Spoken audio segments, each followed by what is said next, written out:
This is the best of the week on Relevant Radio. I want to mention that there's a speech. Well, it's not really a speech, but an AI speech on YouTube that's making the rounds that has been falsely attributed to Pope Leo.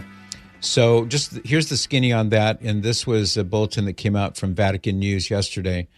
A 36-minute speech in English created with artificial intelligence has been uploaded to YouTube, falsely attributing to Pope Leo XIV words for Ibrahim Traoré, president of Burkina Faso. And it begins with, to His Excellency, President Ibrahim, whatever, son of African soil, defender of his people, may grace and peace multiply for you through wisdom, courage, and truth. This is how the Vatican says a supposed English language message attributed to the Pope and created with artificial intelligence begins. It's a 36-minute fake speech. And they say that a morphing technique was used that transforms the image so that the movement of the lips in, the fake or the AI-generated version makes it look as though Pope Leo is actually saying this, and he didn't say any of it. So this is the second time now within the last week where I have seen, in the earlier case, somebody sent me a link to a supposed video, a different one, from Pope Leo XIV, and it's AI, it's fake. And you need to know that because, as with many other things nowadays, the power of artificial intelligence, which is really just in its infancy right now, we think it's amazing and wow right now, kind of like the way I was so wowed by the special effects of the first Star Wars movie that came out in 1977. I saw it that summer in 1977. I was amazed. I was blown away by the special effects, which I laugh at now.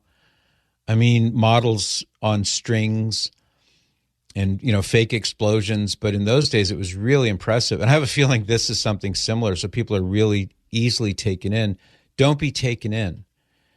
Just because there's a video that looks like not only Pope Leo, but anybody really, who's saying something and everything links up and you're hearing what might even sound pretty cool, don't assume that it's real, because it very easily and very possibly likely is AI. People can get disoriented very quickly. So I sent a response to the text message group that sent that other email out, with this video. Oh, look at this video from Pope Leo. And I just sent back, I said, that's fake. That's AI. I got zero response. Nobody responded. I think maybe they felt embarrassed that they had been taken in. But don't get taken in. What are we supposed to do, Patrick?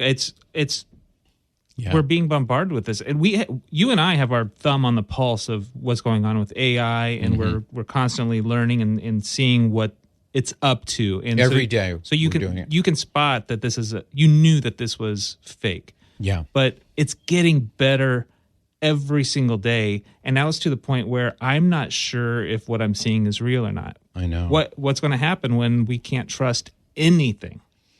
I know. Well, I think that it seems to me, at least, that the way to do this right now, there may be other ways that will come forth. Check with the source. So now that this problem is well known, I have a feeling that the Vatican website, the Vatican press office, will do what it just did. It's going to send out an alert that says, this is fake. He didn't say this. This is actually not even him. This is AI generated. Or they took actual footage and then they used AI to make the lips move differently, etc. So maybe one way to handle it would be on your social media platforms, subscribe to those kind of bona fide sources so that if something does pop up and the source says, wait a minute, that's not real, that's one way, seems to me. Look at the source. I don't know. Just to me, it's just like be suspicious of everything now. Because it's so possible and more likely that these things are faked. When I see a fake news story or a story that I thought was real for a second, and then I do some research and I find out that it was fake or they're manipulating the truth, I have been in the habit for the last couple months of blocking those accounts. Smart. I don't want to see it anymore. I don't want to see the lies. Yep. No, that's another great way to do it. I too block. Yeah, I won't say indiscriminately, but I block a lot. Yeah, you lie to me, you're out. Oh, yeah. And if I see you, even if I've never interacted with you, but I see you acting weird online, I'll block. because I don't want that polluting my ecosphere, so to speak. And as this story continues to develop, we'll stay on it. Don't worry. You can join me by listening to The Patrick Madrid Show on the Relevant Radio app, live each weekday at 8 to 11 a.m. And thanks for listening.